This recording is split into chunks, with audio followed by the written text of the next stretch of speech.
একটা যুদ্ধ এমনি এমনি লাগানো হয় না, এটা পরিকল্পিত। কারণ বিশ্বে এভাবে যদি ম্যাসাকার না করা হয় তাহলে নতুন শক্তি আত্মপ্রকাশ করে না। যারা বিশ্বের ইতিহাসগুলো একটু পড়ে দেখেছেন, ওয়ার্ল্ড হিস্ট্রি, তারা বুঝতে পারবেন যে বিশ্বে যখনই কোনো পরাশক্তি আত্মপ্রকাশ করেছে তখন একটা বড় যুদ্ধের প্রয়োজন হয়েছিল। যেমন প্রথম বিশ্বযুদ্ধ, ওই সময় সারা বিশ্বে দাপটের সাথে কয়েকটা কান্ট্রি রুল করতো, তার নাম জার্মানি, একটা হচ্ছে ব্রিটেন এবং রাশিয়া চেষ্টা করেছে। তাদের পরে যখন অটোম্যানদেরকে পরাজিত করা হয়েছে তখন নতুন শক্তি হিসেবে আত্মপ্রকাশ করেছে ইউনাইটেড স্টেট। তার আগ পর্যন্ত কিন্তু মানুষ তাকে খুব একটা চিনত না। বিশ্বের পরিবর্তনের জন্য একটা বড় যুদ্ধের প্রয়োজন হয়। তো সিরিয়ার অবস্থা যখন খারাপ ছিল, আমরা মনে করছিলাম যে হয়তোবা নতুন কোনো রুলিং স্টেট পৃথিবীতে আসবে, তো তখন হয়নি, আলহামদুলিল্লাহ। এখন এই ইস্যুটাকে কেন্দ্র করে মনে হচ্ছে বিশ্বে আরও একটা নতুন চালিকা শক্তি স্টেট আসতে পারে। সেটা কে, আমরা একটু অনুমান করব আজকে। কেন অনুমান করব? কারণ তাদের সাথে মুসলিমদের ভবিষ্যৎ জড়িত আছে, তাদের সাথে মুসলিমদের ভবিষ্যৎ জড়িত আছে। এবার আপনাকে আমি একটা দ্বিতীয় ইস্যুর দিকে নিয়ে আসি। সারা ওয়ার্ল্ডে দ্বিতীয় একটা ইস্যু চলছে এখন, সেটা হলো কোরআন পুড়িয়ে দেওয়া ইস্যু। আমরা মুসলিমরা কি কখনো অন্য কারো ধর্মগ্রন্থ পুড়িয়ে দিয়েছি? আমরা বরং এই কথা বলি যে কোনো মুসলিম ততক্ষণ পর্যন্ত মুসলিম হতে পারবে না যতক্ষণ পর্যন্ত সে ঈসা আলাইহিস সালামকে নবী বলে স্বীকার না করছে। আমাদের চাইতে নবী ঈসা আলাইহিস সালামকে কেউ বেশি সম্মান করে? আমরা বলছি কেউ মুমিনই হতে পারবে না, মুসলিম হতে পারবে না যদি সে ঈসা আলাইহিস সালামকে আল্লাহর নবী বলে স্বীকার না করে। এখন তার অনুসারীর দাবিদাররা তাহলে কেন কোরআন পড়িয়ে দিচ্ছে? উত্তর, কোরআনুল কারীম তাদের বিকৃত ধর্মচর্চা এবং সারা বিশ্বব্যাপী তাদের জুলুম নির্যাতনের বিরুদ্ধে কথা বলছে বলেই তারা কোরআনের বিরুদ্ধে ক্ষোভ ঝাড়ছে। এখন তাদের কাছে সুদটা হালাল, সুদটা ওদের কাছে বৈধ এবং সুদ দিয়ে তারা চলে, অন্য রক্ত চুষে খায়। সুদের ফলাফলটা অনেকটা ঢাকা শহরের মতো। কিসের মতো? একটা অংশ দেখবেন দিন দিন রিচ হচ্ছে, দিন দিন রিচ থেকে রিচার হচ্ছে একটা অংশ, আর একটা অংশ দিন দিন প্রভার্টি এবং ডেস্টিটিউশনের মধ্যে যাচ্ছে।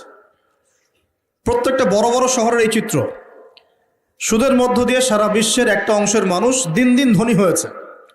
সবার ক্ষতি হয়নি, কিন্তু ধনীরা আরো ধনী হয়েছে, আর গরিবরা দিন দিন তাদের অর্থ সম্পদের মান হারিয়েছে, তাদের অধিকার হারিয়েছে, তাদের জীবনযাত্রার মান কমে গেছে, প্রভার্টি এবং ডেস্টিটিউশনের মধ্যে চলে গেছে দরিদ্ররা।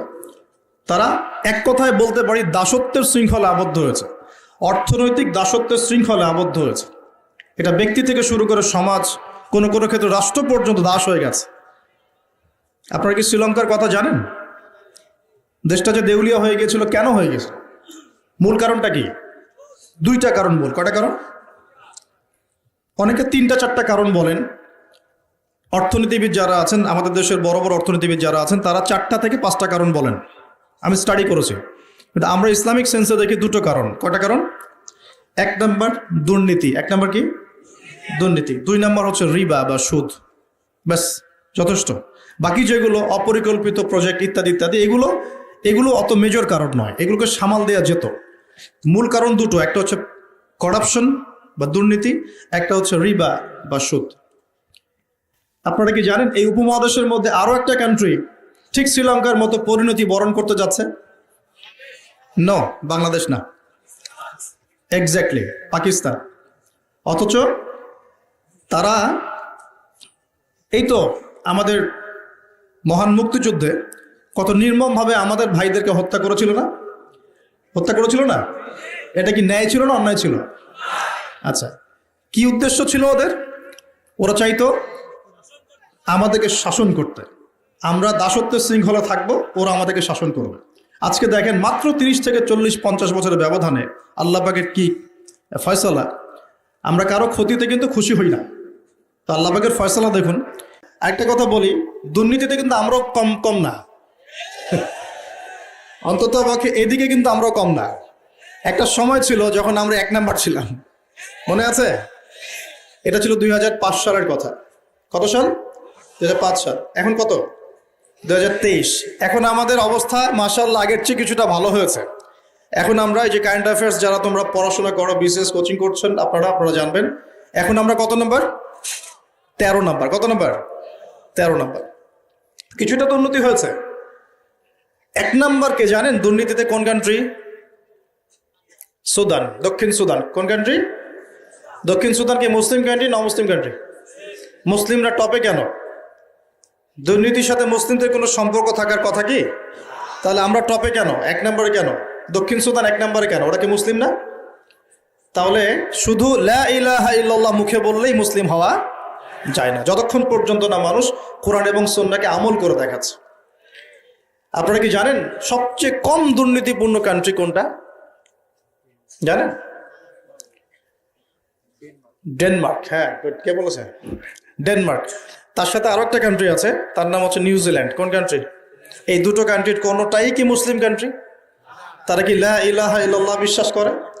তাদের সংবিধানে কোরআন আছে, তাদের আমলের মধ্যে রাসূলের সুন্নত আছে, তারপরেও তারা দুর্নীতি মুক্ত হলো কিভাবে? তার মানে ওই শিক্ষাটুকু তারা ঠিকই কোরআন সুন্নাহ মোতাবেক আমল করেছে, শুধু মুখে লা ইলাহা ইল্লাল্লাহ হয়তো পড়ে না।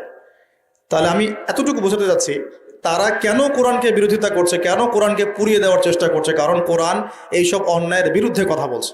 কিন্তু চিন্তা করবেন না, আল্লাহ রাব্বুল আলামিন নিজে এই কোরআন হেফাজতের দায়িত্ব নিয়েছেন। আল্লাহ পাক সূরা হিজরে বলেছেন, ইন্না নাহনু নাযালনা যিকরা ওয়া ইন্না লাহু লাহাফিজুন। নিশ্চয়ই আমি এই কোরআন নাজিল করেছি, এই কোরআন হেফাজত করার দায়িত্ব কার? আল্লাহর। এখানে আমি আপনাকে আরেকটা পয়েন্ট দেখিয়ে সামনের দিকে যাব। এবার ওই দিক থেকে চেহারাটাকে আমাদের দিকে ফিরিয়ে নিয়ে আসেন, মুসলিমদের দিকে তাকান। মুসলিমদের মধ্যে কত পার্সেন্ট মানুষ এখন 5 ওয়াক্ত নামাজ পড়ে? কত পার্সেন্ট মানুষ বিশুদ্ধ করে কোরআন তেলাওয়াত করতে জানে? মুসলিম পরিবারগুলোর মধ্যে কত পার্সেন্ট পরিবারে ইসলামিক পর্দা চালু আছে? মুসলিমদের মধ্যে কত পার্সেন্ট মানুষ হালাল খাওয়ার চেষ্টা করে, হারাম থেকে বেঁচে থাকার চেষ্টা করে?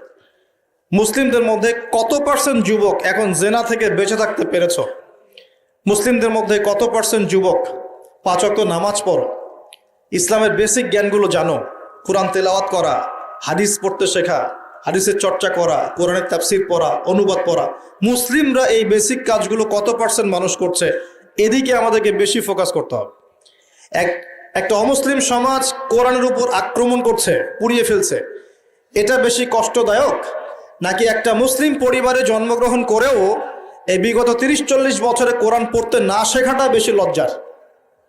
কোনটা? এবার বলেন, একটু চেহারাটা আমাদের দিকে ফিরান। এবার আয়নার সামনে দাঁড়াই। অমুসলিম, সে কোরআন সম্পর্কে কিচ্ছু জানে না এবং কোরআন তাদের চলমান জাহিলিয়াতের বিরুদ্ধে কথা বলছে, রাগে কোরআন পুড়িয়ে দিয়েছে। বুঝলাম কাজটা খুবই খারাপ, জঘন্য কাজ এবং নিন্দনীয়, ব্লাসফেমি। এটা সারা বিশ্বে একটা মানবতা বিরোধী অপরাধ। এই কাজটা অপরাধ কিনা? আচ্ছা, এখন মুসলিমদের দিকে তাকিয়ে দেখুন। আমি এখন মুসলিম পরিবারে জন্ম নিয়েছি, 20-30-40 বছর আমি কাটিয়ে দিলাম মুসলিম পরিবারে। জন্ম নেওয়ার পরেও, মুসলিম পরিবেশে থাকার পরেও, কোরআন সুন্নাহর বয়ান শোনার পরেও, জুমার নামাজ পড়ার পরেও, ঈদের নামাজ পড়ার পরেও, রমজানের রোজা রাখার পরেও, আলেম ওলামাদেরকে পেয়েও আমি যে কোরআন তেলাওয়াত করতে জানি না, এখন আমাকে কি করা উচিত? উত্তর দেন। এখন আমার কি করা উচিত? কে বড় অপরাধ করেছে? কে বড় অপরাধ করেছে? আমি মুসলিম পরিবারে জন্মগ্রহণ করেও কোরআন পড়তে জানি না, আমি কি বেশি বড় অপরাধী? নাকি যে ব্যক্তি কখনো কোরআন চেনেই না, জানেই না, যে কোরআনকে অবমাননা করছে, কে বড় অপরাধী? আসলে আল্লাহ রাব্বুল আলামিন সূরা ফুরকানের মধ্যে বলেছেন যে আল্লাহ রাসূল সাল্লাল্লাহু আলাইহি ওয়াসাল্লাম আমার উম্মত, মানে আমাদের উম্মতে মুহাম্মাদের বিরুদ্ধে আল্লাহর কাছে অভিযোগ পেশ করবেন। কার বিরুদ্ধে? এই যে উম্মতে মুহাম্মাদের বিরুদ্ধে আমাদের নবী মুহাম্মদ সাল্লাল্লাহু আলাইহি ওয়াসাল্লাম একটা অভিযোগ পেশ করবেন।